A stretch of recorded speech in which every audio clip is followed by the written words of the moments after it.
The mind that finds the exit is always more powerful than the mind that mapped the walls. The 3-second gap that changes everything. Stop. Before you read another word, before you scroll past this, before you tell yourself you'll come back to it later, I need you to notice something happening inside your skull right now. Your brain is scanning. It's not reading. It's not thinking. It's scanning, hunting for threats, cataloging risks, building a mental list of everything that could go wrong today, this week, this year. It's doing this right now in the background, like malware running silently on an old computer. And the terrifying part?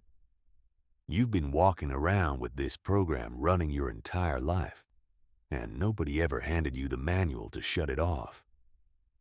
Here's what nobody tells you about the gap between people who crush it in life and the people who spend their years spinning their wheels. It's not IQ. It's not connections. It's not even hustle. God knows America loves to romanticize hustle.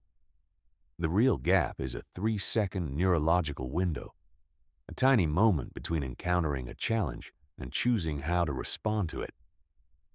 Most people use that window to fall into a trap so sophisticated, so invisible, that neuroscientists spent decades trying to name it.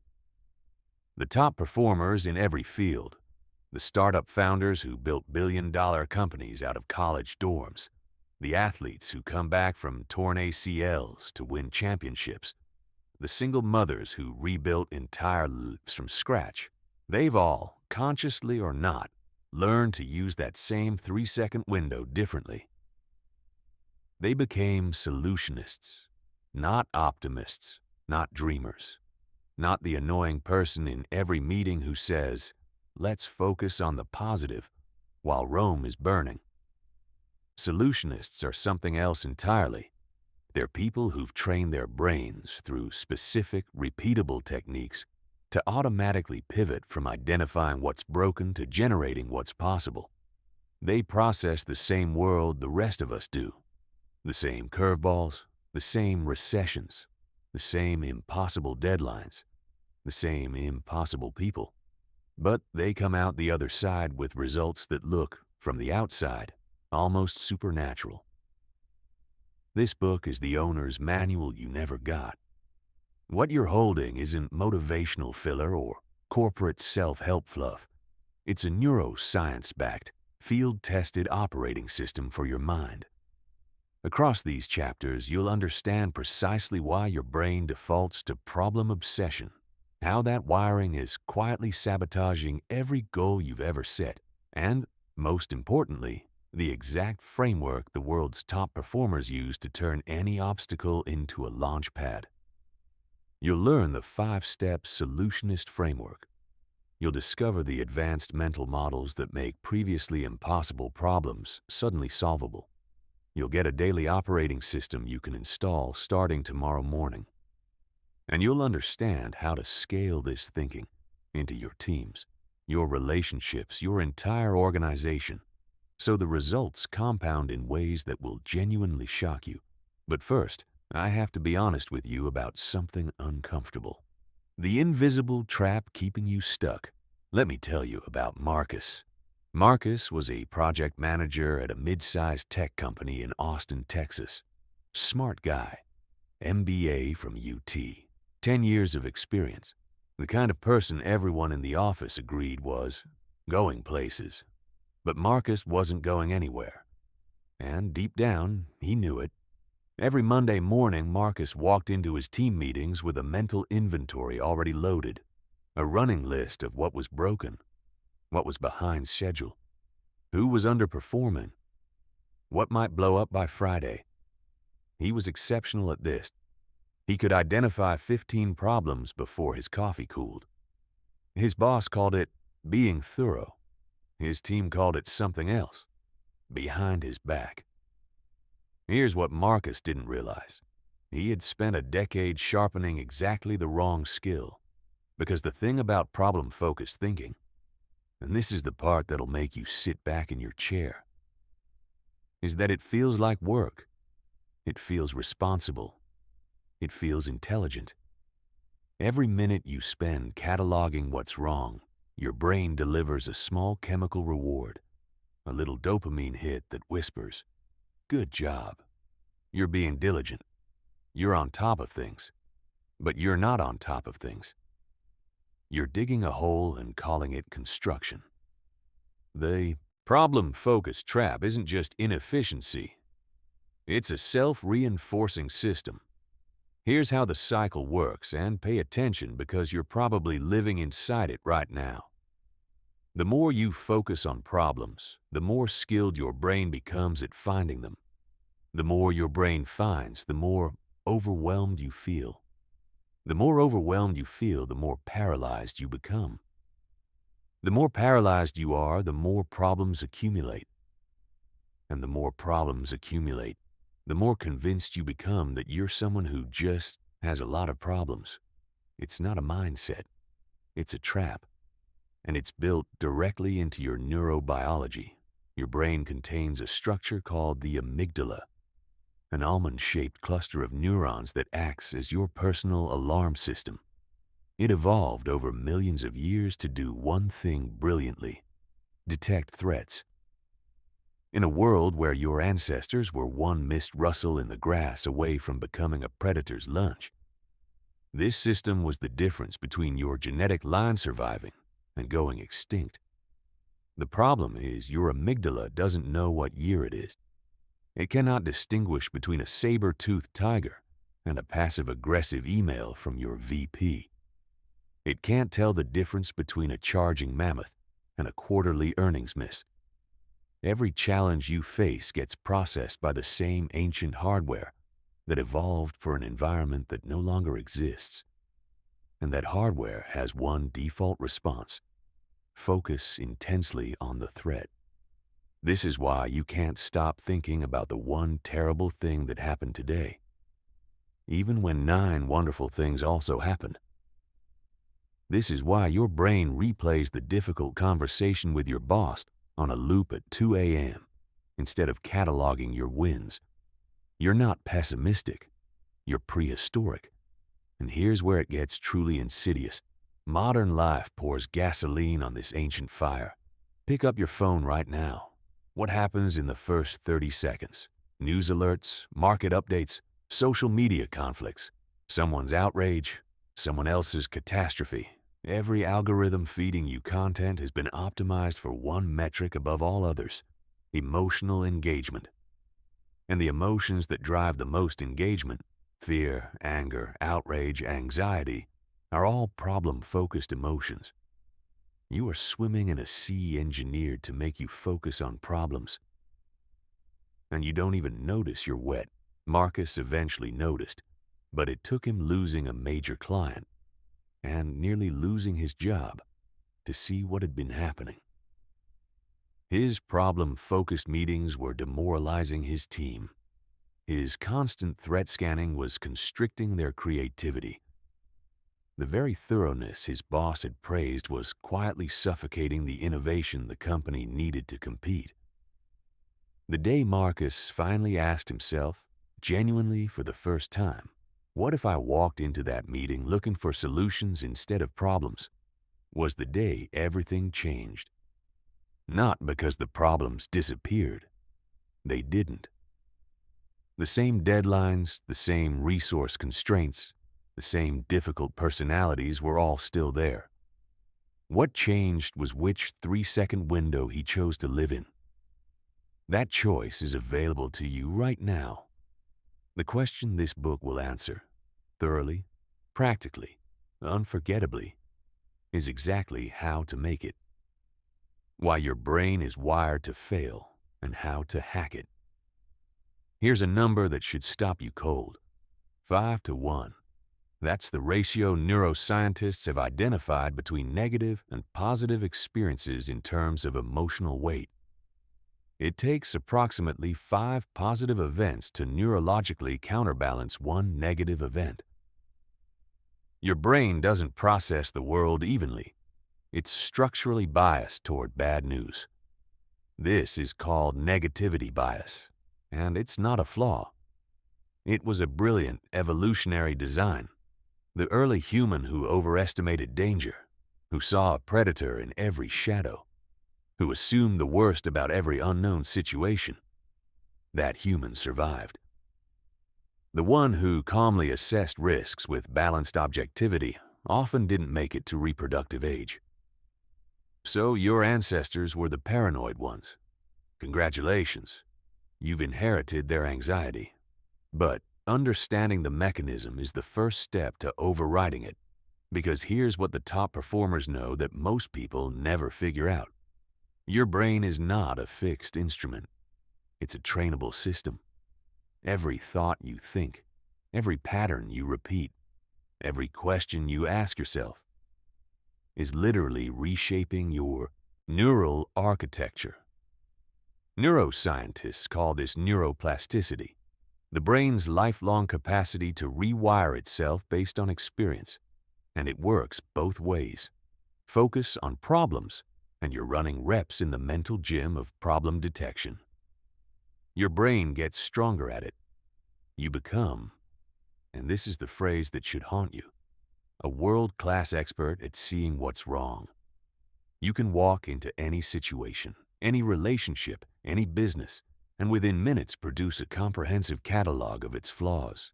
That's an impressive and completely useless superpower. Now, flip it. Every time you redirect your focus toward solutions, every time you catch your brain cataloging problems and consciously pivot to asking, what's possible here?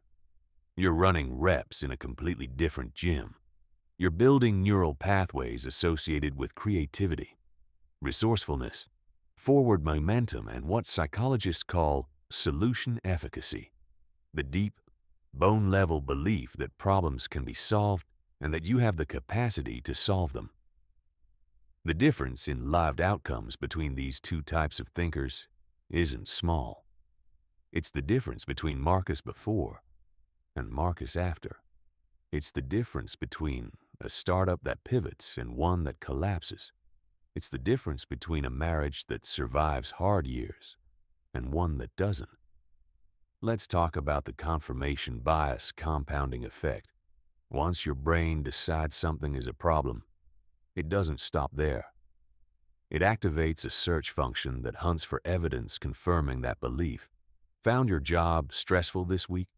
Your brain will now filter your experience to surface every subsequent piece of stress, while quietly archiving every moment of satisfaction, connection, or meaning.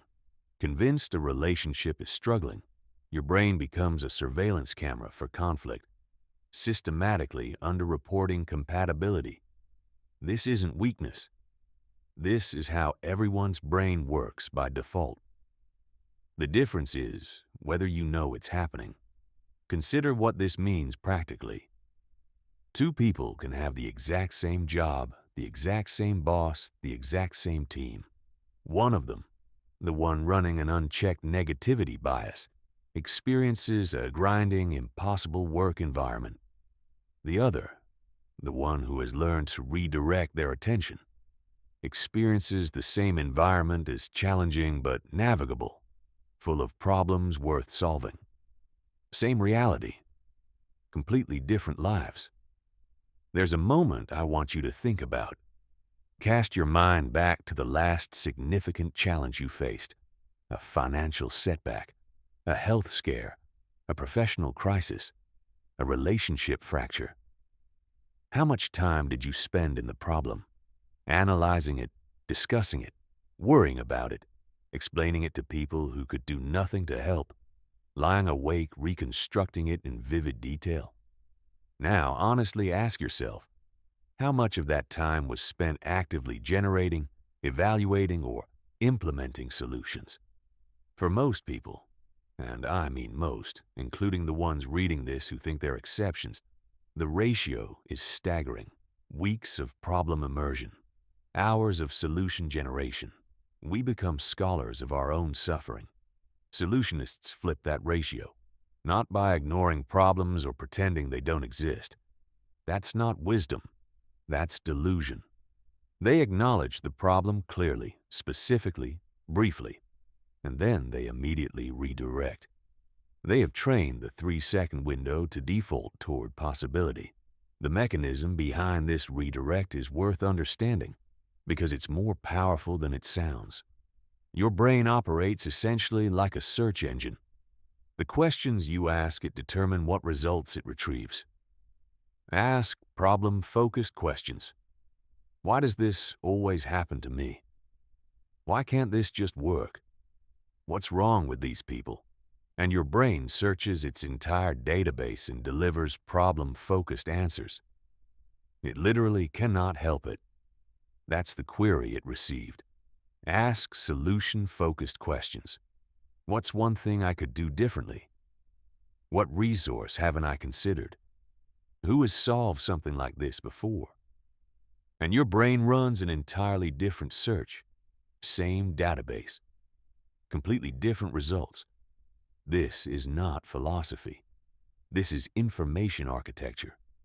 And once you understand that your brain is just responding to the queries you submit, the most important question becomes obvious. Are you asking the right questions? The solutionist mindset. What really separates the 1%? Let me tell you about two people who faced the same disaster. In 2008, when the financial crisis hit, two mortgage brokers in Phoenix, Arizona, lost their businesses on the same week. Same industry, same market collapse, same overnight devastation. One of them, let's call him Derek, spent the next 18 months explaining to anyone who'd listen exactly how it wasn't his fault, cataloging the injustice of what had happened, and waiting for conditions to improve so he could restart what he'd lost. The other, we'll call her Priya, spent 48 hours grieving. Genuinely, fully grieving. And then she asked herself a different question than Derek did. Derek asked, "How did this happen to me?" Priya asked, "What does this now make possible?" Within 2 years, Priya had launched a financial literacy startup targeting the millions of Americans the housing crisis had left confused and burned. She understood the problem from the inside. She had credibility. She had rage that she converted into fuel. By 2012, she had 40 employees. Derek was still explaining 2008. This story isn't about optimism. Priya wasn't bouncing around with a positive attitude while Rome burned. She was devastated, terrified, and furious. The difference was a single cognitive pivot. She refused to let the problem become the subject of the story. She made herself the protagonist instead. This is what the solutionist mindset actually is. It's not positive thinking. Positive thinking is a sugar coating over a problem-focused brain. It looks cheerful from the outside, but the underlying architecture hasn't changed. The solutionist mindset is a structural renovation. It's changing the default query your brain runs when it encounters difficulty. There are 5 core beliefs that underpin this mindset, and you need to understand each one because they don't just change how you think. They change what you're biologically capable of accessing. Belief 1. Every problem contains the seeds of its own solution. This sounds like a fortune cookie until you understand what it actually means. It doesn't mean solutions are easy or obvious. It means that the information, resources, and constraints present in any problem situation, when examined with the right questions, reveal pathways forward that weren't visible before. The problem itself is a data set. Solutionists are data miners. Everyone else is just staring at the numbers and complaining about the size of the spreadsheet. Belief 2. You are the architect, not the audience. Problem-focused people experience life as something that happens to them. They're sitting in the audience watching a show they didn't choose. Solution-focused people understand that they're not watching the show. They're writing it. Not because they control every variable, but because they control their response to every variable, and response, compounded over time, is what shapes outcomes. Psychologists call this internal locus of control, and the research on it is unambiguous. People who believe they have agency over their circumstances outperform those who don't on virtually every meaningful metric: success, resilience, health, relationship satisfaction, income. The belief itself, regardless of whether it's objectively true, changes behavior in ways that make it increasingly true over time. Belief 3. Obstacles are curricula, not catastrophes. Every elite performer I've studied, across sports, business, science, the arts, shares this characteristic. They don't just accept setbacks. They expect them, and they've built a relationship with difficulty that most people never develop. They interpret challenges not as evidence that they're on the wrong path, but as the specific lessons required to develop the capabilities the path demands. When a Navy SEAL goes through BUD/S training, the instructors aren't trying to select for the strongest swimmers or the fastest runners. They're selecting for people who, at the moment when every signal in their body is screaming quit, find one more resource they didn't know they had. That resource is always internal. It's always a question: what do I have left? Not, why is this happening? Belief 4. Impossible is a temporary address, not a permanent residence. Here's a brief inventory of things that were once considered impossible by serious, educated, intelligent people. Powered human flight, splitting the atom, mapping the human genome, the internet, mRNA vaccines, reusable orbital rockets. Every single one of those breakthroughs started not with a technological invention, but with a cognitive one. Someone decided the word impossible described a current limitation, not a permanent truth. Solutionists have this relationship with impossible.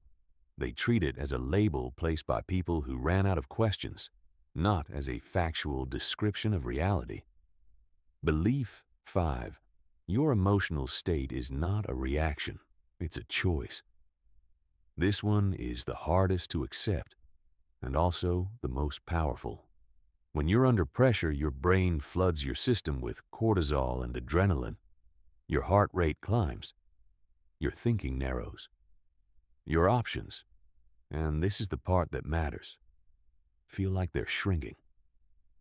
And when your options feel like they're shrinking, problem-focused thinking intensifies. The threat feels bigger. The solution feels farther away. But here's what neuroscience has confirmed. The emotional interpretation of stress is not automatic. It's a skill. People who have practiced solution-focused thinking under pressure have measurably different neurological responses to the same stressors than people who haven't. Their brains have literally rewired themselves to trigger curiosity and focus, rather than panic and paralysis. That rewiring doesn't happen by hoping for it. It happens through deliberate, repeated practice of specific techniques, which is exactly what the rest of this book is going to give you. The 5-step Solutionist framework. Here's where we stop talking about why and start talking about how. The framework I'm about to walk you through isn't theoretical. It's been battle-tested across environments most people never encounter: emergency rooms, special forces operations centers, Fortune 500 boardrooms, championship locker rooms, and startup war rooms at 3 a.m. with the runway burning down. The specific language and labels are mine, but the architecture behind each step comes from decades of research in cognitive psychology, organizational behavior, and high-performance neuroscience. 5 steps, applicable to any challenge, at any scale, in any context. Master this sequence and you'll never stare helplessly at a problem again. Step 1. Clear acknowledgement. See it without drowning in it. The first thing most people do wrong when they encounter a problem is one of two things. They either catastrophize it or they minimize it. Both are ways of avoiding the problem rather than solving it. Catastrophizing sounds like, this is a disaster. Everything is falling apart. I don't know how we'll recover from this. Minimizing sounds like, it's fine, it'll work itself out. Neither of these is an accurate assessment of reality. Both of them flood your brain with noise that prevents clear thinking. The solutionist begins with clear acknowledgement, stating the problem in clean, factual, emotionally neutral language. No drama, no editorial, no catastrophic extrapolation. Not. Our Q3 revenue was absolutely catastrophic, and the board is going to lose confidence in us entirely. But revenue came in 18% below target for Q3. Not. I completely choked that presentation, and now everyone in the company thinks I'm incompetent. But the presentation didn't land the way I intended. 3 key stakeholders looked disengaged. See the difference? The factual version is something you can work with. The catastrophic version is an emotional state masquerading as an assessment. You can't solve an emotional state. You can solve an 18% revenue gap. This step sounds almost insultingly simple. It isn't. Practice it on the next 10 problems you encounter, and notice how difficult it actually is to describe challenges without loading them with fear, shame, or catastrophic interpretation. The ability to see a problem clearly, like a surgeon examines an X-ray, without flinching, without editorializing, with nothing but professional curiosity, is one of the most rare and powerful cognitive skills a human being can develop. Step 2. Resource inventory. You have more than you think. Before your brain can generate solutions, it needs raw material to work with, and most people dramatically underestimate how much raw material they actually have. Step 2 is the resource inventory, a deliberate, comprehensive audit of everything available to address the challenge. This step exists specifically to counter what psychologists call the scarcity mindset, the cognitive tunnel vision that sets in when you're under stress and makes your available resources feel dramatically smaller than they actually are. Resources include the obvious: money, time, technical skills, team capacity. But they also include the less obvious and often more powerful assets. Relationships that could provide access or leverage, past experiences that hold transferable lessons, failures that contain critical data about what doesn't work, which is just as valuable, information asymmetries you hold that others don't, and creative constraints that force innovation. The rule of this step is simple. Generate before you judge. List every resource without immediately evaluating whether it's sufficient. The moment you start filtering, well, that's not enough money, or I don't have the time, you've switched from abundance thinking to scarcity thinking. And scarcity thinking kills solutions before they're born. Spend 5 minutes listing everything you have to work with. Force yourself past the obvious items into the edges of your inventory. You will almost always surprise yourself. Step 3. Solution generation. Flood before you filter. This is where everything goes sideways for most people. They sit down to brainstorm solutions and immediately, instinctively, start evaluating as they generate. The moment an idea forms, what if we approach the client directly? The internal editor fires back. That would never work. They'd think we're desperate. And so the idea dies before it ever has a chance to develop into something viable. This isn't stupidity. It's your brain trying to be efficient by pre-filtering obviously bad ideas. The problem is that your brain's definition of obviously bad in high-stress, unfamiliar situations is wildly inaccurate. Step 3 requires separating 2 brain functions that desperately want to run simultaneously: creative mode and analytical mode. Creative mode generates. It proliferates. It connects unrelated things. It asks wild, unrestricted questions. It doesn't care about feasibility. It cares about volume. Analytical mode evaluates. It filters. It risk assesses. It stress tests. It cares intensely about feasibility and nothing else.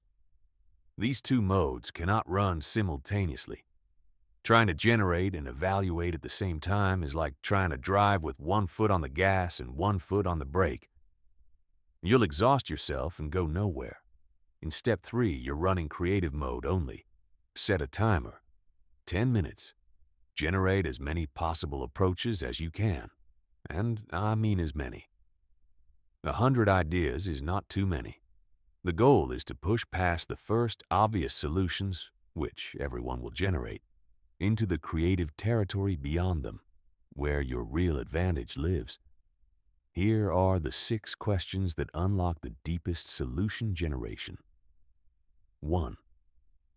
If money were genuinely no object, what would I do? 2. If I had to solve this in 24 hours, what would I attempt? 3. What would someone from a completely different industry do here? 4. What would I do if I had to do this with half the resources? 5. Who has solved something structurally similar to this, and what can I steal from their approach? 6. What's the solution I'm avoiding because it scares me? That last one almost always produces the best answer. Step 4. Evaluation and selection. Now you can judge. Step 4 is where you switch on the analytical brain you've been holding back. Take everything generated in Step 3 and run it through a simple scoring matrix. Rate each potential solution on 5 dimensions, 1 to 5 each. Feasibility. Can we actually execute this with what we have? Speed. How quickly can this produce results? Impact. If it works, how significant is the change? Reversibility. If it fails, how bad is the damage? Compound value. Does solving this also address other problems? Add up the scores. The highest scoring option is your primary solution. The second and third highest become your backup plans. This scoring system serves one crucial function. It depoliticizes decision-making. When you make choices based on data rather than on whoever argued most passionately in the meeting, you remove the emotional static that distorts most organizational decision-making. One important nuance: you're not searching for the perfect solution. Perfect solutions are a mythology that keeps brilliant people stuck. You're searching for the best available solution given current constraints, and critically, you're accepting that it will need iteration. The goal of Step 4 is not to identify the solution that definitely will work. The goal is to identify the solution most likely to work, implemented now, rather than the theoretically better solution implemented never. Step 5. Implementation with feedback loops. Here is the step that separates every other problem-solving framework in existence from this one. Most frameworks stop after Step 4. They treat solution selection as the accomplishment. This is exactly backwards. A solution you chose but didn't implement is worthless. A solution you implemented poorly, learned from, and adjusted is invaluable. Step 5 is not just do the thing. Step 5 is implementation with engineered feedback loops, specific checkpoints, predefined metrics, and scheduled review moments built into the execution plan before you begin. Before you implement any solution, answer 3 questions. 1. What specific metric will tell me this solution is working? 2. What specific metric will tell me this solution needs adjustment? 3. When exactly will I review this data? Without these answers, implementation becomes a black box. You do the thing, time passes, and you either arbitrarily declare success or quietly admit failure. With these answers, implementation becomes a scientific experiment. You have a hypothesis, a method, and a measurement mechanism. You're not hoping the solution works. You're testing it. This distinction transforms your relationship with failure. When solutions don't produce expected results, it's no longer a verdict on your competence. It's data. It's information. It's the experiment telling you something specific about what needs to change. The solutionist treats every implementation as the first iteration of an improving process, not a final answer. And this approach, iterate, measure, adjust, repeat, is how every major breakthrough in human history actually happened. Not in a single moment of genius, but in a relentless series of experiments, each one teaching something the next one could use. Advanced strategies for problems that seem impossible. Most of life's challenges yield to the 5-step framework, but then there are the other ones. The ones that don't respond to standard approaches. The ones that seem structurally impossible, not just difficult, but genuinely paradoxical. The relationship that's breaking apart in real time. The business model that isn't working but changing it risks everything. The health challenge that medicine hasn't solved. The career transition that requires being 2 places at once. These problems require a different set of tools, not instead of the 5-step framework on top of it. Consider what follows your advanced toolkit, deployed when standard approaches reach their limits. Advanced Tool 1. Systems thinking. Stop treating symptoms. Most people approach problems as isolated incidents. Something goes wrong, they fix that specific thing, and they're confused when it goes wrong again. Or when fixing it creates 3 new problems they didn't anticipate. This is what happens when you treat a symptom without addressing the system that produced it. Systems thinking starts with a different question. Instead of asking, "What went wrong here?" you ask, "What design produced this outcome repeatedly?" Take chronic understaffing, a problem that kills countless organizations every year. The symptom is that teams are overwhelmed. The surface-level solution is hire more people. But in systems thinking, you zoom out and ask, what's the actual structure creating this condition? Often you discover it's not a headcount problem at all. It's a scope creep problem, or a priority setting problem, or a communication problem that results in the same work being done multiple times by different teams. Hire more people into a broken system, and you get a more expensive broken system. Fix the system, and you might not need to hire anyone. Systems thinking also reveals what researchers call leverage points, places in a system where a small intervention produces large, cascading change. These are the solutions that look underwhelming on paper, but transform everything in practice. The 2-minute rule that prevents weeks of procrastination. The single pricing change that doubles revenue. The one conversation that unblocks an entire project. Leverage points are almost always counterintuitive. They're rarely obvious. And they're almost never found by people who are staring too closely at the problem itself, rather than the structure around it. Advanced Tool 2. Constraint Theory. Find the bottleneck.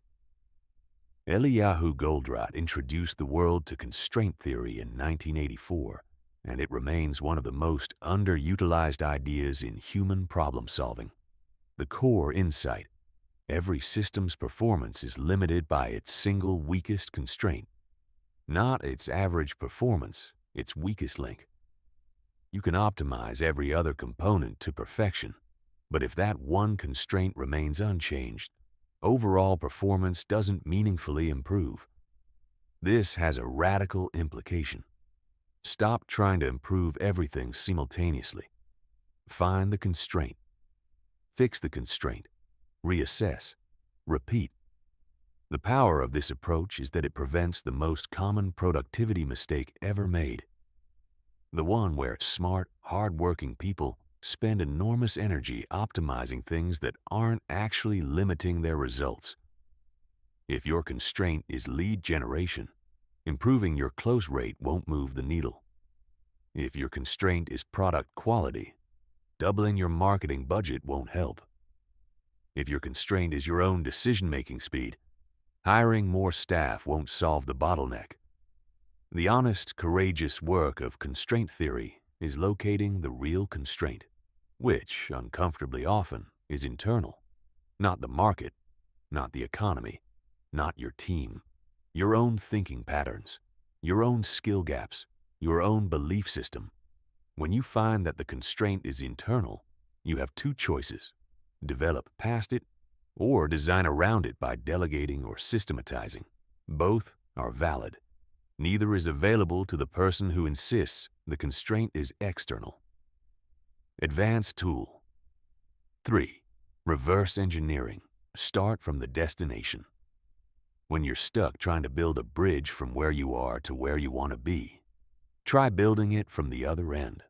Reverse engineering starts with the desired outcome, defined in specific, vivid, measurable detail, and works backwards step by step, asking, what would need to be true immediately before this outcome existed?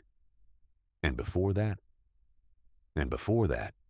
Continue until you reach something actionable from your current position.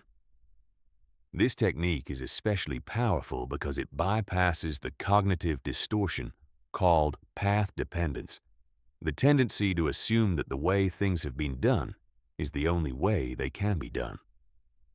Starting from the desired end state forces you to evaluate routes without the anchoring bias of your current path. Entrepreneurs use this constantly, often without knowing the formal name. They don't ask, how do we grow from where we are? They ask, what does a $100 million company in our space look like? And what sequence of decisions leads backward from there to now? The difference in what that question generates versus the forward-looking version is staggering. Advanced Tool 4. Perspective multiplication. See through. Other eyes. Every problem looks different depending on where you're standing. The solution that's invisible from your current vantage point might be completely obvious from another. This is not a philosophical observation. It's a practical tool.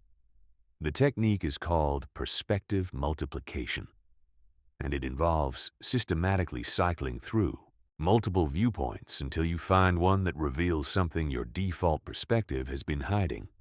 Here's a quick set of perspective prompts to run on any stuck problem. How would a 10-year-old approach this? Children are remarkable at finding simple solutions. Adults overcomplicate. How would someone with a completely different cultural background handle this? Different cultures have solved similar problems in radically different ways. Those solutions exist and are often accessible.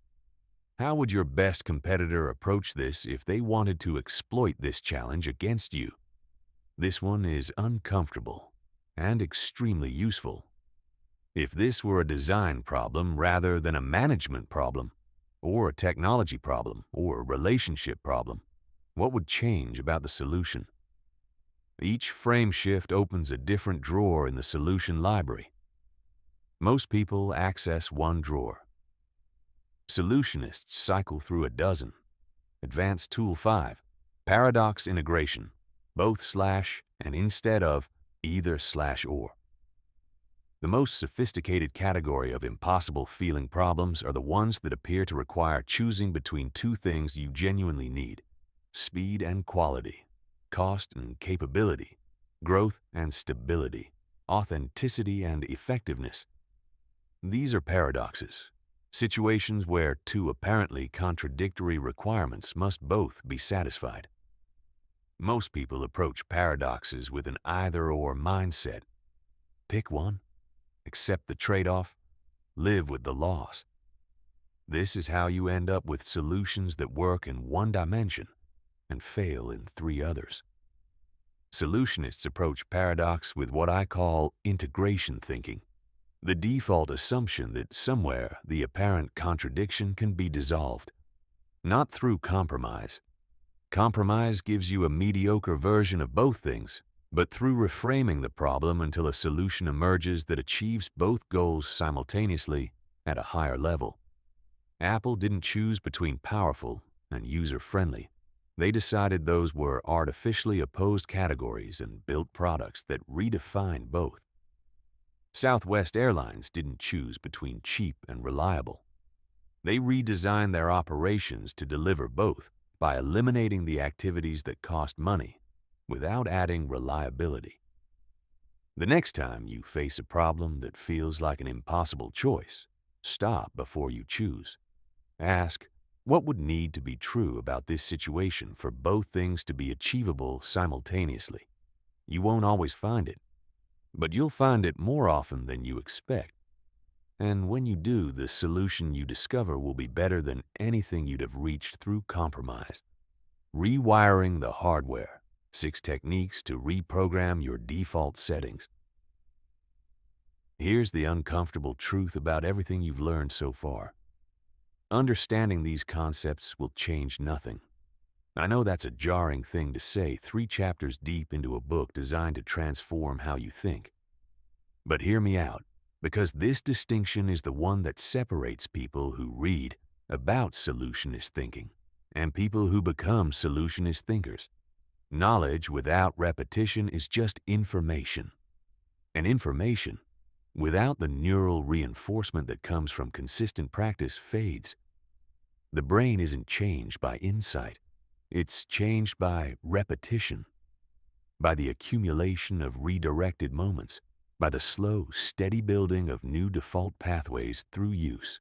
The 6 techniques in this chapter are not tools you deploy occasionally when the stakes are high.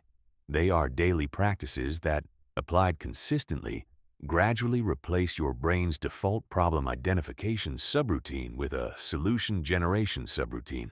Think of it as an operating system update you install one small file at a time. Technique 1. The solution interrupt. Every time you catch your brain running its problem cataloging loop, and if you start paying attention, you'll notice this happens dozens of times a day, you deploy a single question. What is one specific thing I could do right now that would move this forward? Not, is there a solution? Not, what should I eventually do about this? One thing, specific, right now. This question does something neurologically precise. It interrupts the threat detection loop before it gains momentum. The amygdala responds to problems by flooding the system with stress chemistry, which then narrows attention and deepens problem focus in a self-reinforcing cycle. The interrupt cuts that cycle at its root. In the first week of practicing this, set an alarm on your phone for every 90 minutes.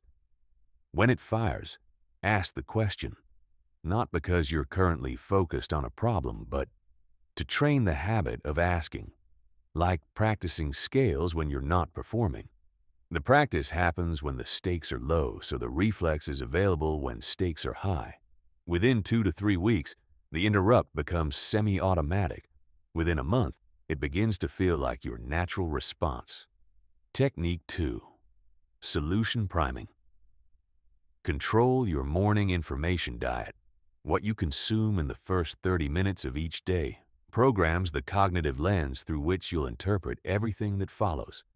Most Americans begin their days by handing control of that window to their phone, which means they begin by consuming a curated feed of outrage, disaster, controversy, and complaint, all algorithmically optimized to maximize emotional engagement and therefore designed to prime problem-focused thinking at exactly the moment their brain is most malleable. This is not a political statement. It's a neuroscience one. Solution priming means replacing that morning window with content that showcases human ingenuity, successful problem-solving, and evidence of what becomes possible when people refuse to accept that a challenge is final. Biographies of people who rebuilt from catastrophe. case studies of organizations that turned disaster into advantage, podcasts about innovation, entrepreneurship, science. The goal isn't inspiration for its own sake. It's calibration. You're adjusting what your brain considers normal and possible before it encounters the day's challenges. Equally important is your language diet throughout the day. Problem-focused language patterns run deeper than most people realize. Notice how often you say, "I can't," "It's impossible," "This always happens," "There's no way." Now, these aren't just descriptions of reality. They're queries submitted to your brain's search engine. They produce results that confirm the limitation. Begin replacing these patterns with solution-oriented equivalents. "I haven't figured this out yet. What would it look like if this were possible? What's one path forward from here?" Small shifts in language sustained over months create large shifts in default thinking. Technique 3. Solution. Visualization, the mental rehearsal advantage. Elite athletes have used mental rehearsal for decades. Olympic sprinters visualize the race in precise detail before running it. Surgeons mentally walk through complex procedures before entering the OR. Combat pilots simulate scenarios in their minds before they occur in the air. The reason this works is straightforward. Your brain cannot reliably distinguish between a vividly imagined experience and a real one. The neural pathways activated by detailed visualization are the same pathways activated by actual experience. Rehearsal is practice, conducted entirely inside the skull. Apply this to solution-focused thinking through a daily 5-minute visualization practice. Find a quiet place. Close your eyes. Picture yourself encountering a significant challenge, one you're currently facing or likely to face. Then, in specific detail, watch yourself move through the solutionist response, staying calm, activating the framework, asking the right questions, generating multiple options, selecting the best one with clarity. Feel the focus. Feel the forward movement. Make the visualization as emotionally vivid and sensory specific as possible. Do this every morning for 30 days. By the end of that period, your brain will have rehearsed the solutionist response pattern hundreds of times. When real challenges arrive, the pathway is already worn in. The response that would have been effortful and unfamiliar is now, to a meaningful extent, automatic. Technique 4. Environmental architecture. Design the conditions for your best thinking. Your environment is not neutral. Every element of the space around you is either priming solution-focused thinking or problem-focused thinking, and it's doing so without your awareness or consent. The chronic complainers in your social circle, the news channels perpetually cycling through crisis, the notification settings on your phone designed to interrupt your attention every 7 minutes, the cluttered workspace that signals overwhelm before you've done a thing. All of it is shaping your default cognitive state. Environmental architecture means deliberately designing every layer of your environment, physical, digital, social, to reinforce the thinking patterns you want to make automatic. In your physical space, surround yourself with visual anchors for capability, evidence of past solutions you've implemented. Goals stated in positive, future-oriented language. Books about people who solved enormous problems. These aren't decorative. They're environmental cues that signal to your brain what kind of person inhabits this space. In your digital space, curate ruthlessly. Unfollow accounts that generate outrage and offer nothing constructive. Mute the group chats that are 90% complaint. Subscribe to newsletters that showcase what's working, what's being built, who's solving what. This isn't about avoiding reality. It's about choosing which version of reality gets to prime your brain each day. In your social space, take honest inventory. Who leaves you feeling more capable and energized? Who leaves you feeling drained and stuck? This isn't about eliminating difficult friendships. It's about being honest with yourself about which relationships are upgrading your thinking and which are installing problem-focused programming you then have to work to override. Technique 5. The accountability architecture. Your brain changes faster, significantly faster, when new thinking patterns are reinforced through social interaction. There's a neurological reason for this. The same neural systems that process social connection and belonging are deeply linked to the systems that regulate behavior.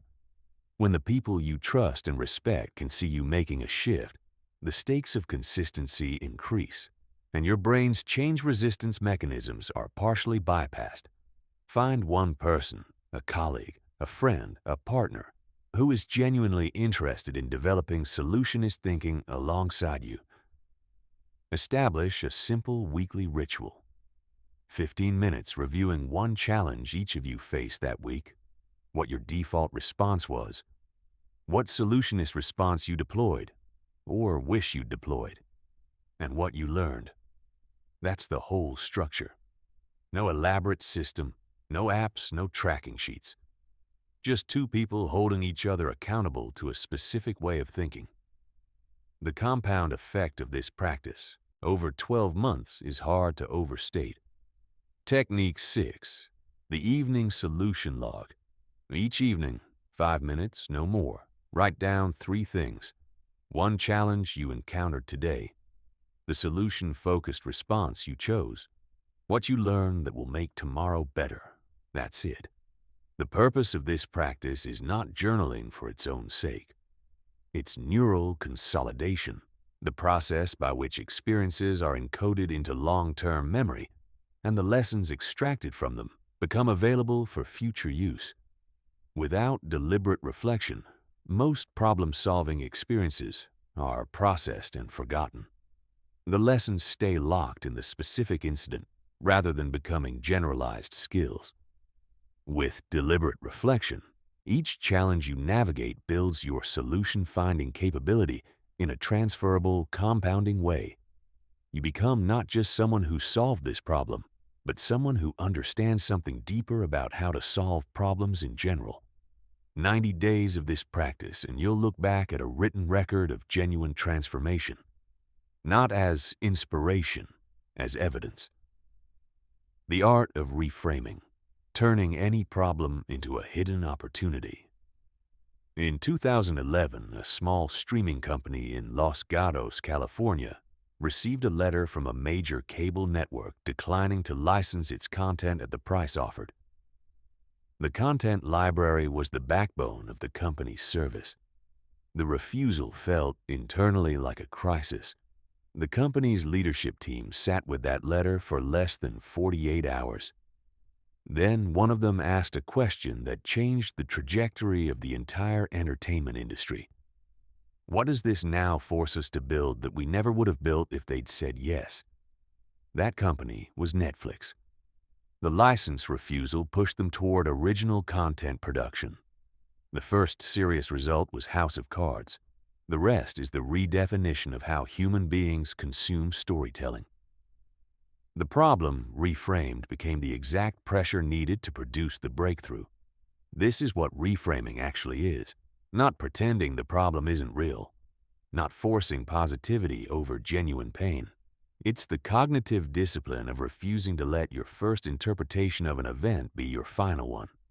And specifically refusing to let a threat interpretation foreclose the possibility of an opportunity interpretation. Every situation contains multiple valid interpretations.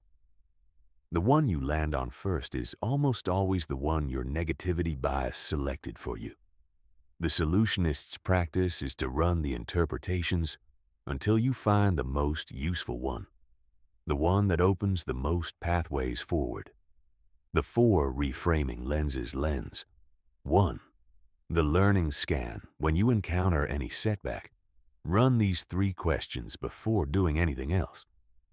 What is this situation teaching me that I couldn't have learned any other way? What capability does overcoming this require me to develop? What does this open up that didn't exist before? These aren't rhetorical. They require actual answers. Write them down. The act of generating answers, even imperfect preliminary answers, starts shifting your brain from threat response mode to learning mode. And learning mode is where solutions live. Lens 2. The competitive advantage frame. Every challenge you face is also being faced by your competitors, your peers, your rivals. The universal distribution of difficulty is the great equalizer. What is not universally distributed is the quality of response. When external conditions get difficult, a market downturn, an industry disruption, a technology shift, most participants in that market contract cut, retreat, and wait. This creates a specific and predictable vacuum. The smart move is almost always to identify that vacuum and expand into it while others are pulling back. Ask yourself, how can I respond to this challenge in a way that positions me better when conditions improve than I was positioned before the challenge began? This question transforms crisis from a threat to an upgrade opportunity. Lens 3. The resource expansion frame. Here's a perspective shift that most people find genuinely startling the first time they apply it. The most valuable assets you currently possess were produced by the hardest challenges you've previously overcome. Think about it. The capabilities you're most confident in, the ones that make you professionally indispensable, personally resilient, relationally wise, where did they come from? Almost certainly from difficulty. From navigating something that didn't feel navigable at the time. Your hardships aren't subtracting from your life. They're building it. Every obstacle you move through adds something to your inventory that wasn't there before. The question isn't, why is this happening to me? The question is, what is this adding to me? Lens 4. The narrative frame. Your brain makes sense of experience through story. You are right now living inside a story your mind is constructing in real time. The question isn't whether you have a narrative. You always do. The question is whether you're the author or the victim in that narrative. Victim stories are characterized by external causation.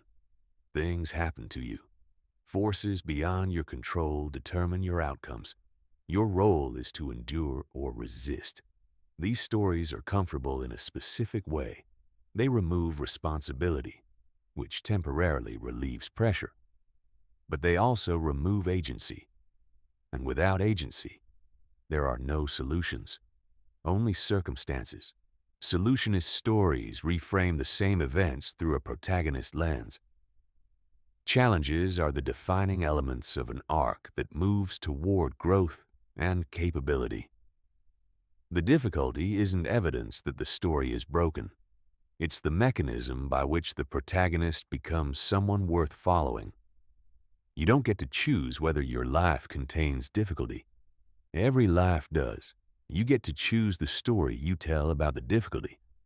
And that choice determines whether it defeats you or defines you. Solution-focused communication. How the language you use shapes the results. You get.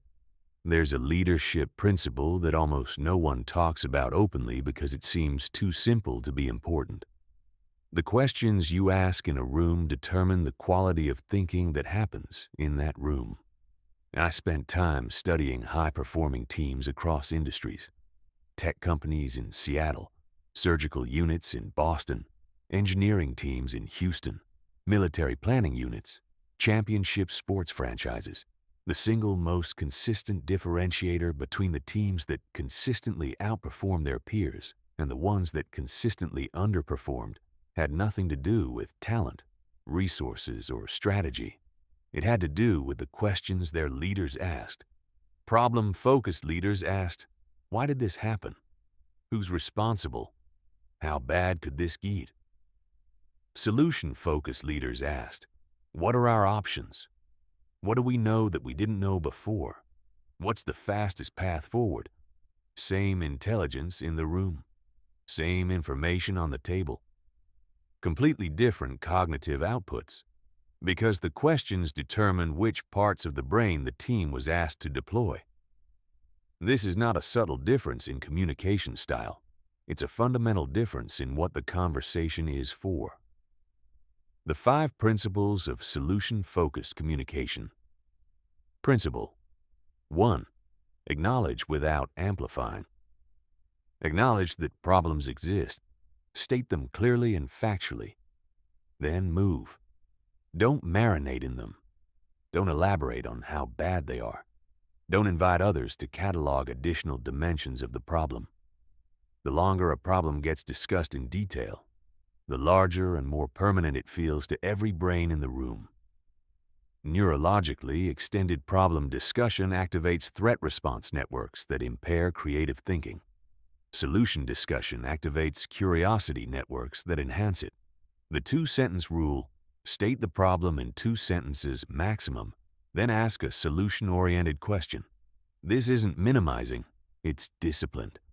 Principle 2. Design your questions like products. Questions are not neutral prompts. They are architecture. They determine what cognitive space the conversation inhabits. Why is this behind schedule? Puts everyone in a room together, excavating blame. What would it take to get back on track by Friday? Puts everyone in a room together, building a bridge. These questions produce completely different conversations and completely different outcomes. The discipline is to build the habit of constructing questions that open possibility rather than close it. Principle 3. Manage the energy deliberately. Every conversation either generates energy or drains it. Problem-focused conversations drain energy. People leave them feeling heavier, more uncertain, less capable than when they arrived. Solution-focused conversations generate energy. People leave them feeling more capable, more motivated, more connected to a path forward. The practical difference: start meetings with what's working. Brief, specific, factual wins from the recent period. This primes the room's brain chemistry for capability-focused thinking before you surface challenges that need solving. It's not toxic positivity. It's neurological calibration. Principle 4. Plant assumption seeds. The assumptions embedded in your language shape the psychological environment of everyone listening. Problem-focused language plants seeds of limitation. This is going to be really hard. I'm not sure we can pull this off. There might not be a good answer. These land as data points in other people's brains. Subconsciously, the team adjusts its expectations and ambition downward. Solution-focused language plants seeds of capability. We'll figure this out. There's a path through here. We've handled harder things. These don't deny difficulty. They establish the operating assumption that difficulty is navigable. Watch what your language is planting in the rooms you inhabit. You may be systematically limiting the people around you without realizing it. Principle 5. Build momentum. Architecturally, the psychological experience of momentum, the sense that things are moving, that progress is real, that the path forward is getting clearer, is not a byproduct of good results. It's a prerequisite for them. Momentum is generated by small wins, by visible progress, by regular demonstrations that the team is capable of moving things forward. Solution-focused communicators build this deliberately. They structure conversations to surface small victories, celebrate incremental progress, and consistently connect daily activities to larger goals. This isn't cheerleading. It's engineering. The team that feels like it's winning works differently, more creatively, more persistently, more collaboratively than the team that feels stuck. The feeling isn't the outcome. The feeling produces the outcome. Building unshakable confidence through solution mastery. Real confidence is not a personality trait. It's not something you're born with or without. It's not charisma or bravado or the absence of self-doubt. Real confidence is a byproduct of a specific and repeated experience. You encountered something difficult. You found a way through it, and you carried the evidence of that forward. That's it. Every version of genuine confidence traces back to that cycle. This means that confidence is built through the same process as any other skill: deliberate practice, accumulated evidence, and consistent exposure to progressively harder challenges that stretch your capacity while remaining within the range of the solvable. The Solutionist builds confidence specifically through mastery of solution finding, and this produces a particular kind of confidence that is deeper and more durable than confidence built through external validation, achievement, or status. Here's why. External confidence is contingent. It depends on conditions staying favorable, on continued success, on other people's continued affirmation. The moment external conditions shift, which they always do, externally grounded confidence collapses.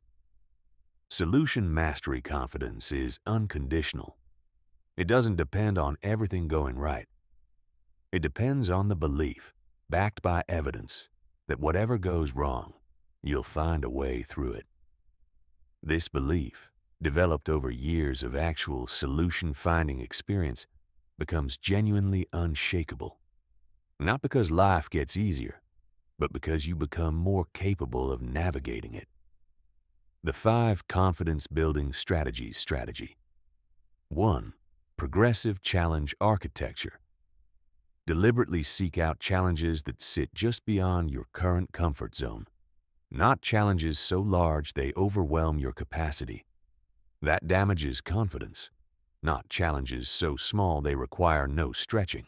That builds complacency, not capability. The sweet spot is a challenge you're not certain you can solve, but that you believe is within the realm of the solvable with full effort. Psychologists call this the zone of proximal development. It's where growth happens fastest. The key insight: don't wait for challenges to find you at the right difficulty level. Architect your exposure to challenge deliberately. The person who chooses their challenges grows faster than the person who simply experiences whatever life delivers, because they control the difficulty. Calibration. Strategy 2. The solution archive. Most people solve a problem and move immediately to the next one, extracting zero transferable learning from the experience. This is a confidence-building tragedy. Every solution you found is evidence of your capability, evidence that should be recorded, reviewed, and held as testament against future moments of doubt. Keep a solution archive, a simple document or notebook.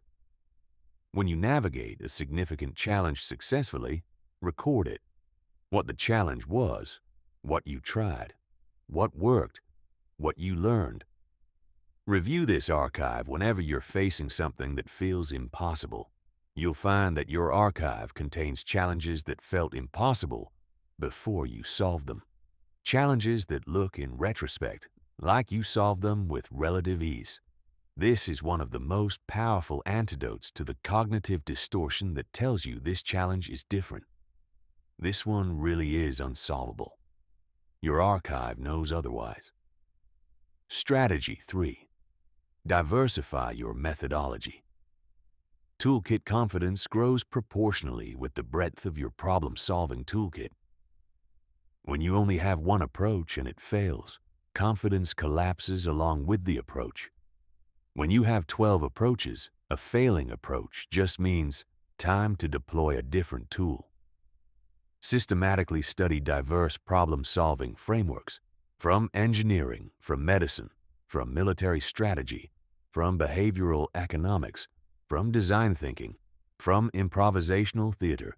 You don't need expert-level mastery in any of them. You need enough familiarity to recognize which one is most likely to produce results in a given situation. The person who carries one tool lives in fear of problems that require a different one. The person who carries many tools greets problems with curiosity. Strategy 4. Recontextualize failure. The most confident people in any field are almost always the people who have failed most frequently. This is counterintuitive until you understand what they're doing with their failures that others aren't. They're not enduring failure. They're harvesting it. Every failed solution eliminates one approach and provides specific information about the constraints and conditions of the problem. The more approaches you've eliminated, the closer you are to the one that will work. Failure, recontextualized this way, becomes a form of progress, and the accumulation of that recontextualized experience becomes a deep, evidence-based confidence that is impervious to single setbacks.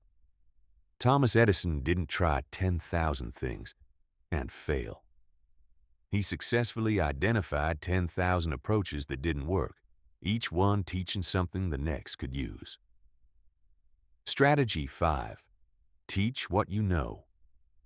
Nothing reinforces your own capability quite like successfully helping someone else develop theirs. When you teach solutionist thinking to a colleague navigating a difficult situation, you're doing 3 things simultaneously: reinforcing the neural pathways associated with the thinking patterns, deepening your own understanding by having to articulate it clearly, and building the kind of social reputation as someone who helps people find ways forward, that creates opportunities and relationships that would never find a problem-focused person. The more you help others solve their problems, the more evidence you accumulate of your own solution-finding capacity.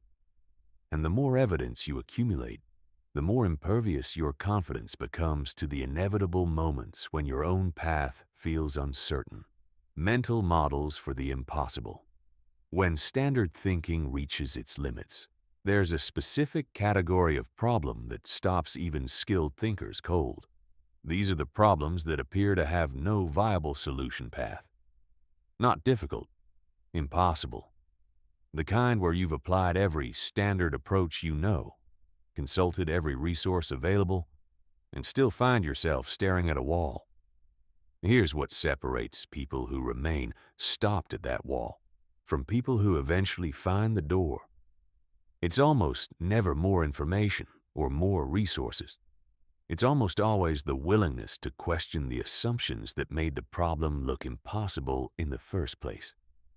Every impossible problem is bounded by a set of assumptions about what resources are necessary, what constraints are fixed, what trade-offs are inevitable. Most people accept these assumptions without examination because they appear to be facts. The solutionist treats them as hypotheses. The mental models in this chapter are tools for systematically questioning those assumptions and finding, more often than you'd expect, that what felt like a wall was actually a door painted to look like a wall. Mental Model 1. Assumption auditing. Start by listing every assumption embedded in the framing of the problem. Write them down. Then work through each one with a single question. Is this actually fixed, or does it just feel fixed? An organization facing a budget crisis assumes it needs to find cost cuts. But is that actually the constraint? Or is the constraint revenue and the budget crisis a symptom of a different, more solvable problem? A career professional assumes that changing industries requires starting over at the bottom. But is that actually true? Or is it a belief inherited from watching people who lacked transferable skills and didn't know how to position them? Stripped of their assumed fixed status, most impossible problems reveal at least one dimension that is more flexible than it appeared. That flexible dimension is almost always where the solution lives. Mental Model 2. The scale shift. Sometimes a problem is impossible at the scale where you're trying to solve it, and obvious at a different scale. A startup struggling to compete against a well-funded incumbent cannot win a direct battle at the same scale. But at a different scale, a geographic niche, a customer segment, a specific use case, The startup doesn't need to win the whole war. It needs to win one battle that creates the bridgehead for the next. Conversely, some problems that feel overwhelming when you're zoomed into the day-to-day details become manageable when you zoom out and see the longer arc. The 3-month crisis looks catastrophic. The 3-year view shows it as one chapter in a longer story of recovery and growth. When a problem resists solution at its current scale, the solutionist asks, what does this look like at 10 times the size? At 1/10 the size? From the 5-year view? From the 5-day view? Scale shifts reveal dimensions of problems, and therefore dimensions of solutions, that are genuinely invisible from the default vantage point. Mental Model 3, Inversion, solve for the opposite. Charlie Munger, Warren Buffett's longtime business partner, is famous for a deceptively simple problem-solving instruction. Invert. Always invert. When you can't figure out how to achieve a goal, ask instead, what would guarantee I fail to achieve it? Then do the opposite. Want to build a loyal customer base? Start by asking, what are all the things that would guarantee customers leave and never come back? Poor communication, broken promises, impersonal treatment, failure to solve the problems they actually have. Stop doing those things, and customer loyalty often follows almost automatically. Want to build a high-performing team? Ask, what would guarantee my team is disengaged, underperforming, and bitter? Micromanagement, unclear expectations, no recognition, no growth path, no autonomy. Eliminate those conditions. Inversion works because it's dramatically easier for the human brain to identify what produces bad outcomes than what produces good ones. We're naturally better threat spotters than opportunity generators. Inversion lets you use that strength strategically. Mental Model 4, Minimum Viable Threshold. Many impossible problems become immediately tractable when you drop the bar from optimal solution to minimum viable solution. What's the smallest version of the solution that would still constitute meaningful progress? What's the simplest implementation that would prove the concept?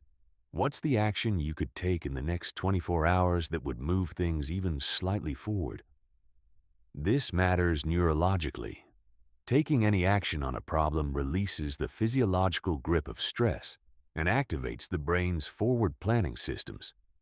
The size of the action is far less important than the direction. Moving, even slightly, in the right direction produces cognitive changes that staying still does not.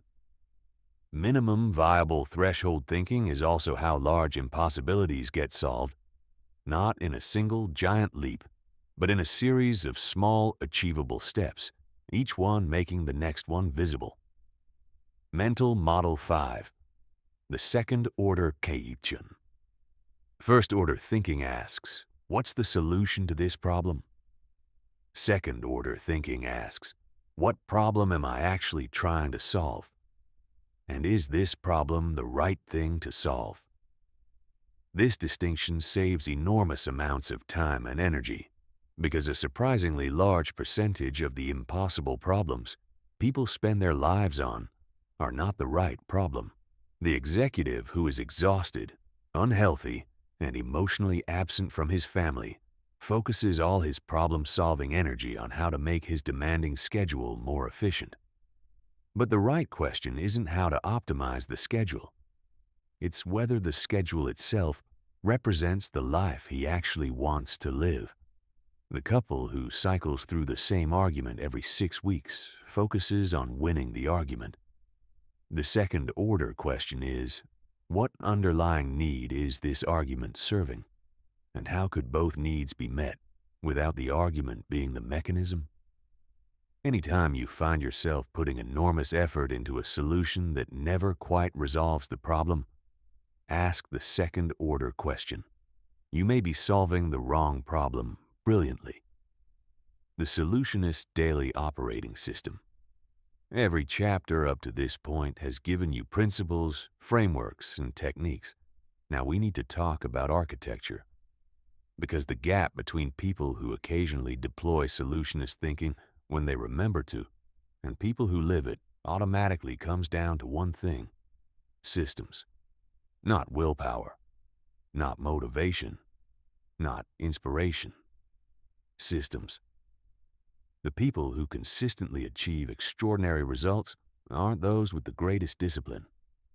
They're the ones who've built their days so that solutionist behavior is the path of least resistance, so that thinking in solutions is what the environment defaults to, rather than something they have to consciously override their environment to accomplish. What follows is the solutionist daily operating system. 7 components that, built into your daily structure, gradually transform solution-focused thinking from something you do occasionally when you remember to something you do automatically because that's how your day is built. Component 1. The morning solution session, 15 minutes. The first hour of your day programs the cognitive lens you'll use for everything that follows. Before you open your email, before you check the news, before you pick up your phone for anything other than turning off the alarm, spend 15 minutes on the following sequence. 5 minutes, challenge inventory. Name the top 3 challenges you're currently navigating. State each one in the factual, emotionally neutral language of clear acknowledgement. No catastrophizing, just the facts. 5 minutes, solution commitment. For each challenge, identify one specific action you will take today that moves it forward. Not eventually, not when you find the perfect approach. Today, one action, 5 minutes. Solution visualization. Close your eyes. Mentally walk through successfully implementing those actions. See the specific obstacles you'll encounter. Watch yourself navigate them with the solutionist framework. Feel what it's like to end the day having moved things forward. This 15-minute sequence does not require everything to go perfectly. It requires that you begin the day in proactive mode rather than reactive mode. That distinction compounds into staggering differences in outcome over time. Component 2. The strategic filter. Ongoing. Throughout the day, every decision you face, from the trivial to the significant, benefits from a single filtering question. Will this move me towards solutions or deeper into problems? This sounds obvious. Applied consistently, it's transformative. It catches the hour you're about to spend venting about a colleague's behavior when you could spend it redesigning the workflow that creates the friction. It catches the meeting that should be an email. It catches the rumination loop that's consuming mental energy that could be solving something real. The filter doesn't tell you what to do. It tells you what category of action you're about to take, so you can choose consciously rather than by default. Component 3. The evening solution review. 10 minutes. Before you sleep, spend 10 minutes on a structured review of the day. What challenge did I navigate today? What was my default response? What solutionist response did I deploy? What would I do differently tomorrow? That's the structure. 4 questions. 10 minutes. Consistent application. The purpose is twofold: neural consolidation, extracting transferable lessons from today's experiences, and forward calibration, setting tomorrow's problem-solving intentions while the day's learning is fresh. Sleep consolidates learning. The reflection you do before sleep determines what gets consolidated. Do this consistently, and you're not just solving problems. You're becoming a better solver of problems with every night that passes. Component 4. Energy management as a strategic resource. Solution-focused thinking requires mental energy. It is cognitively more demanding than problem identification, which is partly why problem identification is the default. It requires less fuel. This means that when your energy is depleted by poor sleep, inadequate nutrition, chronic stress, unrelenting overscheduling, Your brain defaults to problem-focused thinking, not because you failed, but because it's running on insufficient resources. The solutionist treats mental energy as a finite and precious resource, to be allocated strategically. The most cognitively demanding solution-finding work happens during peak energy hours. Low-value reactive tasks fill lower energy windows. Recovery is not laziness, it's fuel management. This means protect your sleep. It's not optional. The neuroscience on sleep and cognitive function is unambiguous. Sleep deprivation impairs the executive functions that solution-focused thinking requires by as much as 20 to 40% after even one disrupted night. It means design your schedule around your energy curve, not just your calendar. If your peak cognitive hours are 8 to 11 a.m., that time should not be filled with administrative tasks and meetings. It should be protected for your hardest thinking. It means build recovery into the structure of your day. Brief walks, genuine disconnection, moments where your brain is not processing information, but allowing it to consolidate. These aren't indulgences, they're performance infrastructure. Component 5. Progress architecture. What gets measured gets strengthened. Without clear metrics, it's impossible to know whether your shift to solution-focused thinking is actually producing results, or whether you're cycling through the behaviors without the underlying neural change taking hold. Most people measure only outcomes: revenue, performance ratings, relationships quality. Outcomes are important, but they lag behind behavior by months or years. Measuring only outcomes during a transition period means operating without feedback for too long. Solutionists measure process metrics alongside outcome metrics. How many times did I catch myself in problem-focused thinking this week and redirect? How quickly did I shift from problem identification to solution generation when a challenge arose? How many specific solutions did I implement versus merely identified? How many people did I help think more solution-focused? These metrics tell you whether the new operating system is actually installing before the outcome data exists to confirm it, and tracking them keeps the practice conscious and deliberate during the period when it still requires conscious effort before it becomes automatic. Component 6. Social architecture. Your default thinking patterns are profoundly influenced by the people you spend the most time with. If your primary social environment, colleagues, friends, family, social media, is dominated by chronic complainers, problem amplifiers, and people who have never developed the habit of redirecting from problems to solutions, their patterns will gradually migrate into yours. This isn't weakness. It's neurological reality. Social mirroring is one of the most powerful forces in human cognition.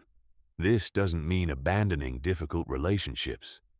It means being intentional about cultivating relationships with people who think in the way you're trying to think. Mentors who model solution-focused leadership. Colleagues who bring options rather than complaints. Friends who challenge your thinking rather than confirming your fears. And it means becoming conscious of how you show up in your existing social environments. The more consistently you model solutionist thinking in your interactions, the more you both reinforce your own patterns and begin influencing the default thinking of the people around you. Component 7. Continuous capability investment. Finally, the solutionist is never done developing. The challenges you'll face in year 5 of this journey will be different from the challenges in year 1. More complex, more ambiguous, more high stakes. The toolkit that handles year 1 challenges may be inadequate for year 5 ones. This means that systematic skill development in problem-solving methodology, in domain knowledge, in communication, in leadership, in emotional regulation, is not a supplement to the solutionist journey. It is the journey. You're not building a fixed capability. You're building an expanding one. Read voraciously across disciplines. Study how people in fields unlike yours approach challenges. Develop technical depth in areas adjacent to your primary work. Practice skills that feel uncomfortable. Take on challenges that require capabilities you don't yet have. The person you are in 10 years, the breadth of solutions you'll be able to generate, the complexity of challenges you'll be equipped to navigate, is being built by the learning investments you make starting today. Scaling Solutionist, thinking to teams and organizations. Individual Solutionist mastery creates personal transformation. But here's where the math gets extraordinary. When you can scale this thinking into the teams and organizations around you, the impact compounds in ways that are almost literally impossible to achieve any other way. One person thinking in solutions is powerful. 10 people thinking in solutions is exponentially more powerful, because solutions compound when they're built on top of each other, and 10 minds generating options simultaneously explore a solution space that a single mind never could. The challenge is that organizations left to their own devices default hard to problem-focused culture. And they do this for understandable reasons. In most organizations, identifying problems is how you demonstrate competence. Warning about risks is how you protect yourself. Analyzing failures in exhaustive detail is how post-mortems are conducted. The entire organizational culture reinforces the very thinking pattern that limits performance. Changing this requires systematic intervention, not a motivational speech, not a workshop, a deliberate, sustained architectural overhaul of the conditions that produce thinking. The 7 steps to organizational transformation. Step 1. Lead from the front and mean it. Culture change does not follow communication. It follows demonstrated behavior. If you want your team to ask solution-focused questions, you have to ask solution-focused questions first, consistently, in every interaction, for long enough that people believe it's real and not a temporary initiative. This means that in every meeting where your instinct is to ask, "Why did this fail?" you ask, "What can we learn from this and what do we do next?" In every conversation where a team member brings you a problem, you respond with, "What options have you considered?" before you offer your own answer. It means your own emotional regulation under pressure becomes a signal to your entire team about what's possible. When conditions are difficult and you remain calm, focused, and solution-oriented, you send a message that your team's brain chemistry literally absorbs. This is navigable. We're the kind of team that finds ways through. Step 2. Transform your meetings structurally. Most meetings are architecturally designed to produce problem-focused conversations. They begin with status updates, what's behind, move to issues lists, what's wrong, and end with vague next steps, what someone might eventually look into. Redesign the architecture. Start with a 2-minute wins round. Brief, specific, real wins from the past period. This primes the room's chemistry. State challenges factually and briefly. 2 sentences maximum per challenge. Spend 80% of remaining time on solution generation and selection, not analysis, not re-examining why things went wrong. What are we doing next? End with specific commitments. Who does what by when, not intentions, commitments.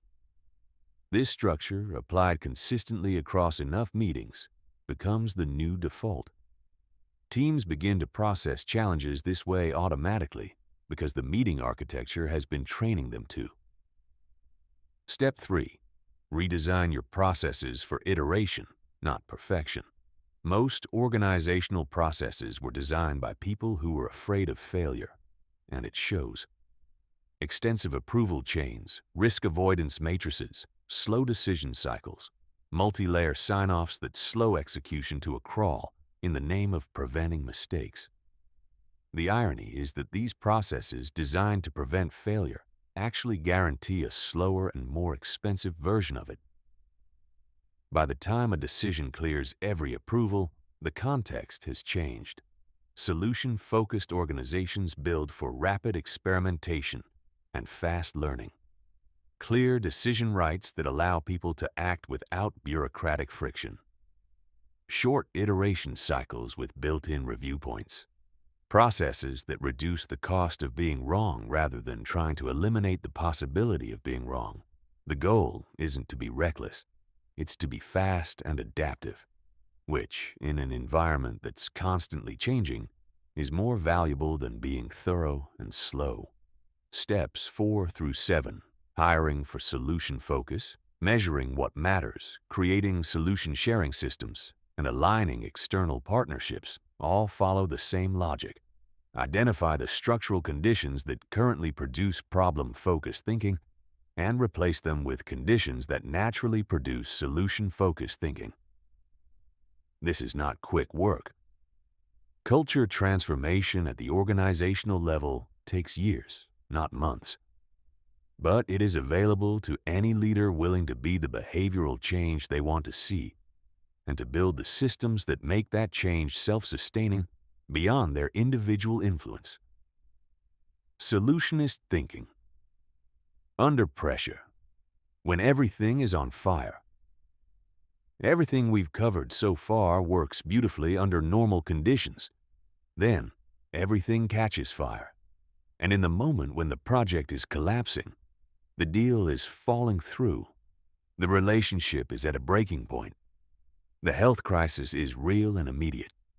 The part of your brain that learned all these principles hands the steering wheel to the ancient threat detection system that evolved to sprint away from predators, and suddenly the 5-step framework feels very far away. This chapter is specifically for those moments, not the daily application of solutionist thinking, but the extreme pressure application, when your nervous system is in full alarm mode and you need to find the override switch. The Crisis Toolkit tool. 1. Pressure breathing. Restore cognitive access. When your threat response activates, your breathing immediately becomes shallow and rapid, which sends a biochemical signal to your brain that confirms the emergency is real. This is a physiological feedback loop, and you can interrupt it with deliberate breath control. The specific protocol. Inhale for 4 counts. Hold for 2 counts. Exhale for 6 counts. Repeat for 90 seconds minimum. The extended exhale activates the parasympathetic nervous system, the biological counterpart to the threat response, and begins reducing cortisol levels within minutes. This is not relaxation for its own sake. It is the fastest available mechanism for restoring access to the prefrontal cortex, the executive function center that houses your solutionist thinking capabilities. 2 minutes of this practice before a difficult conversation, before a high-stakes decision, before you respond to a crisis. The difference in cognitive quality of what follows is measurable. Tool 2. The factual frame. Evacuate the catastrophe. Under pressure, the brain takes factual situations and wraps them in catastrophic interpretation almost instantaneously. The missed deadline becomes, I'm going to lose the client and my job and my reputation. The difficult conversation becomes, this relationship is over. The financial shortfall becomes, everything is collapsing. These interpretations aren't analysis. They're fear running unchecked through a cognitive filter. The antidote is brutal, deliberate factuality. Write down, literally on paper if possible, because the physical act of writing engages different neural processes than thinking alone. A description of the situation that contains only facts. No extrapolation. No worst-case projections. Just what actually happened, stated as cleanly and specifically as possible. The client called and expressed concern about our Q2 deliverable timeline. Not, The client is going to pull the contract and we're going to lose the account. One is a fact you can work with. The other is a horror story your amygdala wrote at high speed. You can't solve a horror story. You can solve a deliverable timeline concern. Tool 3. Rapid iteration mode. Release perfectionism. Under pressure crisis, situations demand a different relationship with solutions than normal circumstances. There is not time for the complete 5-step framework. There is not time to generate 100 options and score them on 5 dimensions. Under extreme time pressure, shift to rapid iteration mode. Generate 3 viable options in 5 minutes. Select the one with the best combination of feasibility and impact. Implement it immediately and build in a review point within 24 hours. 3 options, 5 minutes. Immediate action. 24-hour review. This approach produces solutions that may not be optimal, but not optimal is vastly preferable to paralyzed. Action generates feedback. Feedback enables adjustment. Adjustment produces improvement. Paralysis produces nothing except more paralysis. Tool 4. Mobilize the network. Crises feel isolating. They create a cognitive tunnel that makes the challenge feel like something you must navigate alone. This is almost never true. One of the least utilized crisis resources is the human network immediately surrounding the situation. Who else has a stake in resolving this? Who has dealt with something structurally similar? Who has a capability or perspective that could immediately shift the options available? In crisis mode, most people turn inward. The solutionist turns outward, specifically and strategically, not to share the burden emotionally, but to multiply the cognitive resources available for solution generation. A brief, factual description of the challenge, sent to 3 people whose judgment you trust, asking, "Have you dealt with something like this? What did you try?" This single action has resolved what looked like impossible problems more times than any solitary brainstorming session. Tool 5. The future anchor. When you're deep in a crisis, the future doesn't feel real. The crisis fills every cognitive horizon. The sense that there's a period after the crisis where lessons will have been learned and capabilities developed and even advantages gained is intellectually available but emotionally inaccessible. The future anchor technique is a deliberate, brief cognitive exercise. For 60 seconds, step forward in your mind to a point 2 years from now. Look back at this crisis from that vantage point. What did you learn? What did you develop? What did you do with the experience? This exercise doesn't make the crisis easier. It makes it meaningful. And meaning, the sense that difficulty is serving a purpose, is one of the most powerful moderators of stress response in human psychology. Viktor Frankl documented this phenomenon in Circumstances of Unimaginable Difficulty. The capacity to find meaning in suffering is not inspirational mythology. It's a neurologically measurable state that changes the brain's relationship with difficult experience. The long game, becoming a solutionist leader. At some point in this journey, and the timeline differs for everyone, but the moment is recognizable when it arrives. Something shifts. You stop applying solutionist thinking, and you start being a solutionist thinker. It's not a dramatic transition. It doesn't arrive with fanfare. One day you simply notice that your first response to a new challenge is curiosity rather than dread. That your default question is, "What's possible here?" rather than, "Why is this happening?" That the people around you have started bringing you their hardest problems, not because you're the most senior, but because they trust that you'll help them find a way through. That's when the question shifts from, "How do I develop this capability?" to, "How do I create this capability in others?" This is the transition to solutionist leadership. and it represents a multiplication of impact that simply cannot be achieved through personal mastery alone.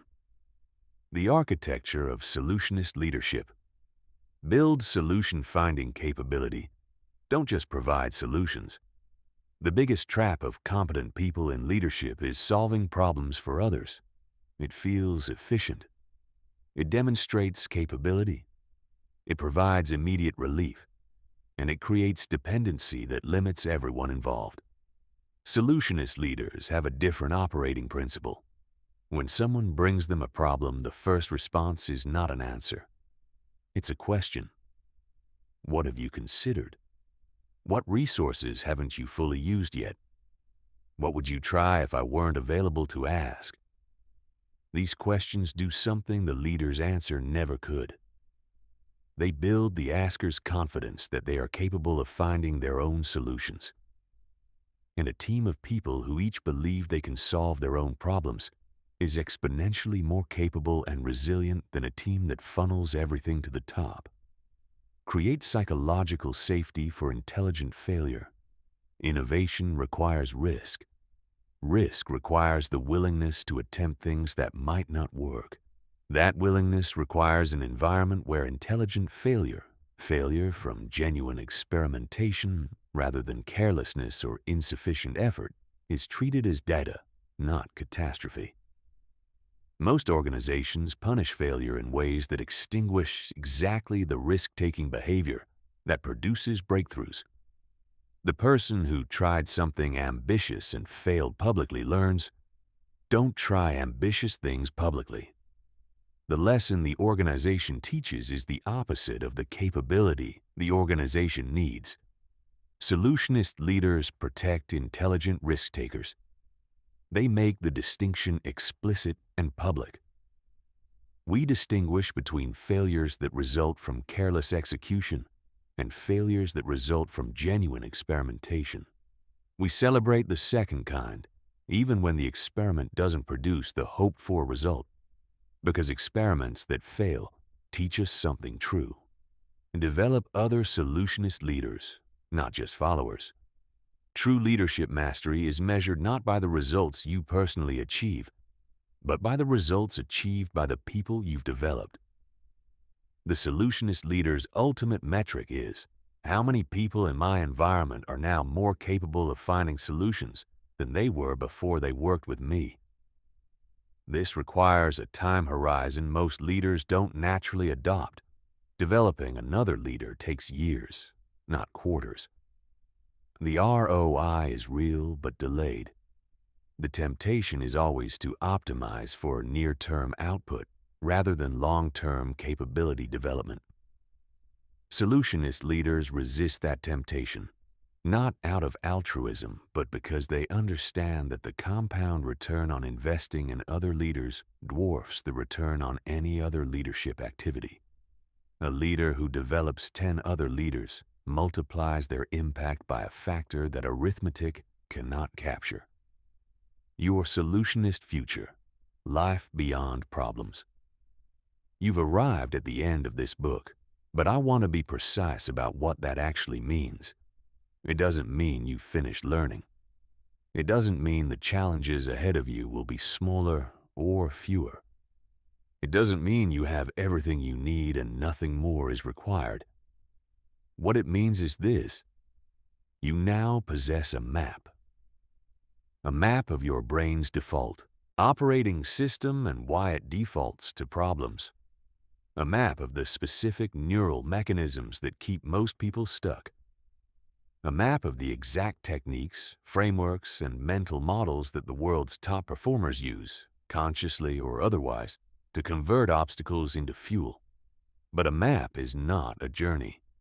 And this is where most personal development books fail the reader. They provide the map and then send you off hoping the territory will cooperate. I want to be honest with you about the territory. The territory is hard. There will be days, weeks, maybe months, when you slip back into problem-focused thinking despite everything you know.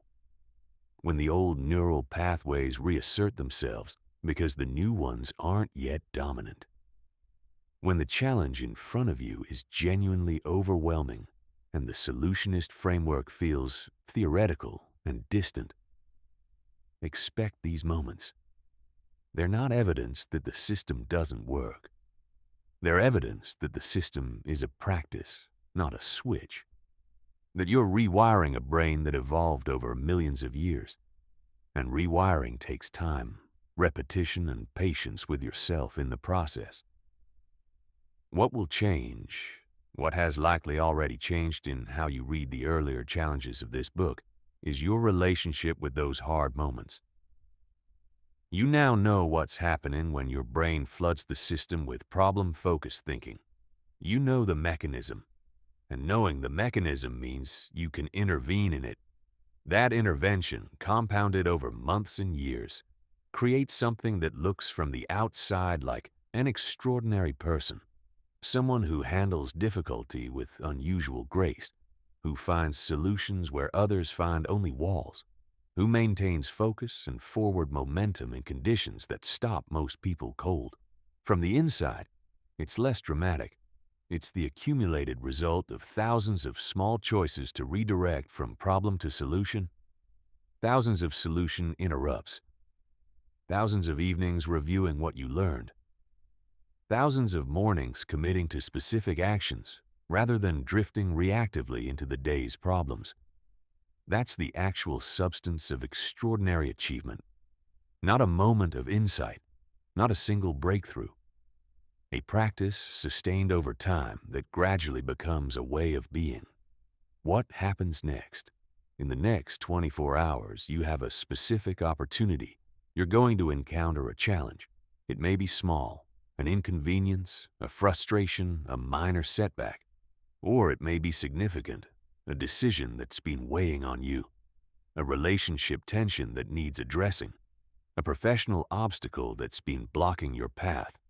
When it arrives, notice the 3-second window. Feel the pull toward problem analysis. Acknowledge it. It's your amygdala doing its ancient job. Thank it briefly for the concern. Then redirect.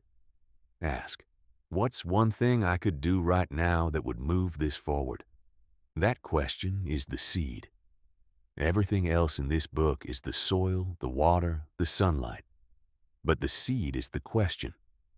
And you can plant it in the next 24 hours. You are not your brain's default programming. You are the awareness that can observe that programming and choose differently.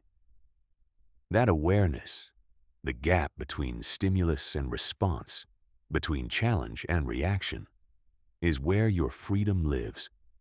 And your freedom, exercised in that gap, compounded over the days and months and years ahead, is what you will eventually look back on as your solutionist life. Not a life without problems, a life that turned every problem into a door. You already have the key. Use it.